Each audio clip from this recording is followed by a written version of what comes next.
Le premier lieu incontournable de Madère, c'est le Pico do Arriero pour voir le lever du soleil. Réveil 5h45. Bon, ça pique un peu, mais pour un lever de soleil, c'est plutôt cool. On prend donc la voiture et on passe de 0 à 1800 mètres en moins de 30 minutes, direction l'un des plus hauts sommets de Madère. On n'est pas du tout des lève-tôt, mais alors là, c'est ouf. Je vous laisse observer cette beauté.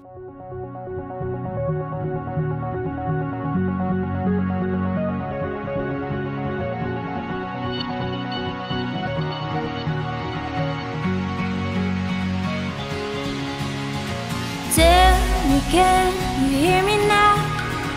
Can you hear me crying out like an animal out in the wild? I shout your name into the night. Tell me, can you feel it too? Puisqu'on a vu un lever de soleil, il faut aussi voir un coucher de soleil. Pour moi, c'est indispensable. On s'est donc posé juste à côté du village de Ponta do Sol, où on y a bu quelques ponchas plutôt pas mal.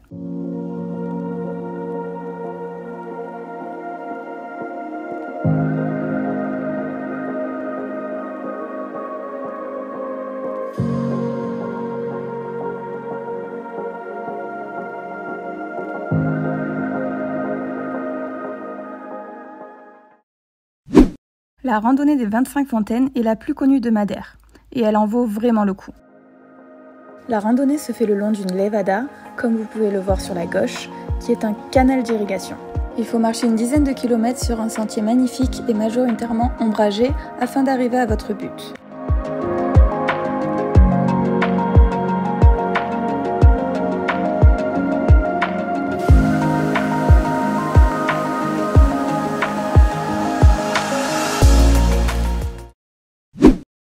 Ce que je conseillerais le plus, c'est de prendre sa voiture ou son scooter et se promener dans cette petite île. Vous tomberez forcément sur des cascades, des plages ou des points de vue de malade.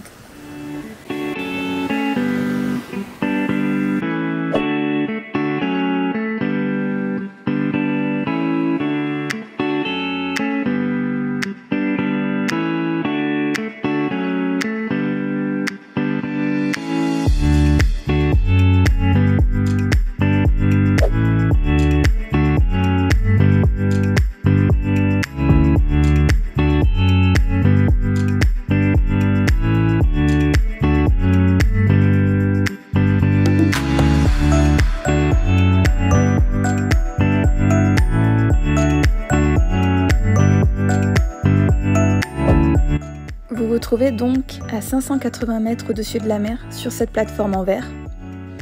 C'est un point de vue très touristique, du coup on n'a pas pu faire voler le drone. Dommage.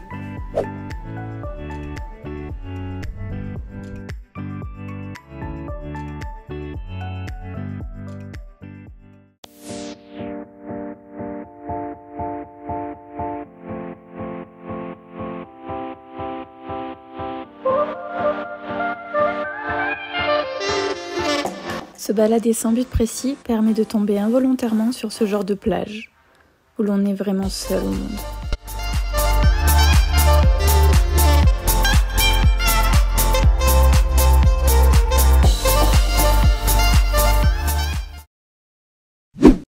En 5e place, je mettrai les piscines naturelles de Madère. Bon, c'est pas 100% naturel, en fait ce sont des sortes de bassins aménagés par l'homme, mais directement dans la roche volcanique. Le mieux, c'est de monter sur les hauteurs de Porto Muniz pour avoir un point de vue global des piscines, et ensuite descendre s'y baigner.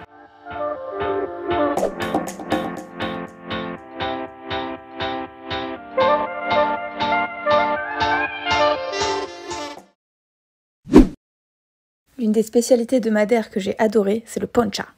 C'est un cocktail qui se boit n'importe où, n'importe quand, il y en a pour tous les goûts, et genre à 2-3 €. C'est génial.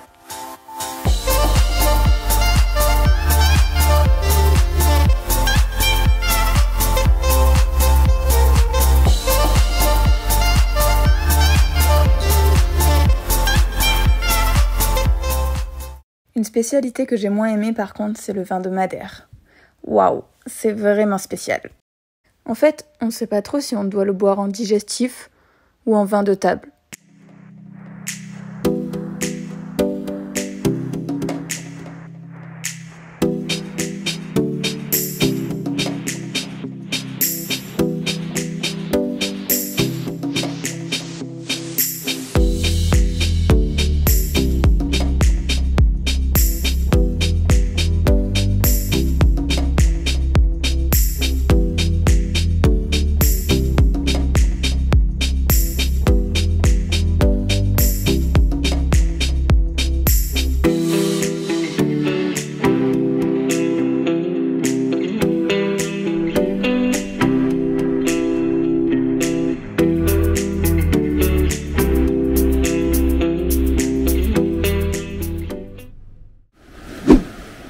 Funchal, la capitale de Madère. C'est très sympa. Vous avez le célèbre jardin botanique sur les hauteurs de Funchal, où il faut prendre 2 téléphériques pour y aller.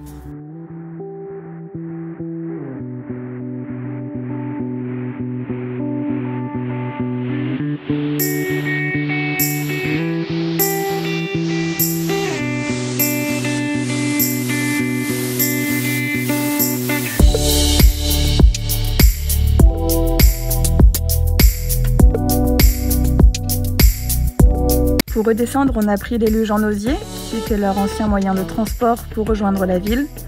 Et là, on s'est vraiment éclaté.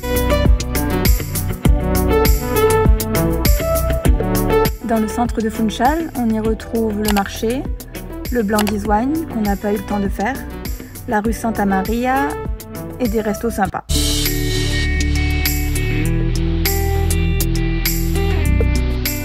Et bien sûr, des ponchas. Camara dos Lobos est une magnifique ville pleine de vie et de couleurs.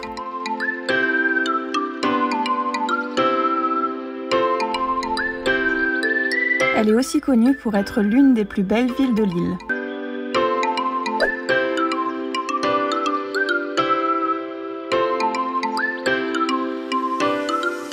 Ce qui est fou avec Madère, c'est qu'un jour tu te trouves tranquille à la plage à faire des ricochets, et puis tu fais 20 minutes de voiture et tu te retrouves en Écosse, en pull.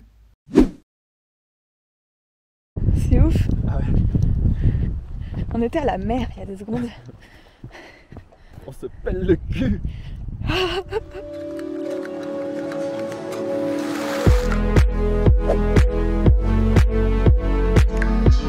Alors, moi je dis qu'on est un peu dans les Highlands, genre en Écosse. Et Boobies, il dit qu'on est plutôt dans une forêt hantée. À vous de voir. Mais il fait froid.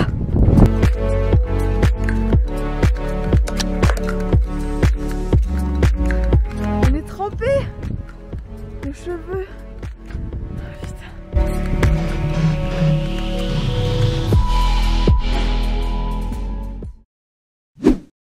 J'ai mis la pointe Saint-Laurent en 10e position parce qu'on a eu une expérience un peu inattendue, on va dire. En fait, on n'avait plus la voiture, donc on a pris un taxi de Funchal. Et une fois arrivé à Saint-Laurent, on voit sur le compteur du taxi 65 €. Eh bien, il s'est avéré que c'est bien les prix, en tout cas pour les touristes. Une fois sorti du taxi, il y avait un vent de malade, mais vraiment, avec des rafales de sable. Bref, randonnée de 4 heures un peu compliquée. Mais sinon, ce sont de très belles falaises. Si on l'avait fait pour le lever de soleil, je pense qu'on aurait eu une meilleure expérience. Et toujours un petit poncha pour la route.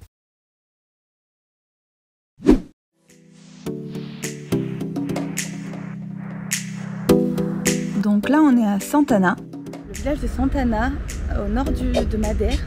Et en fait, c'est des toutes petites maisons, comme ça, c'est trop choupi.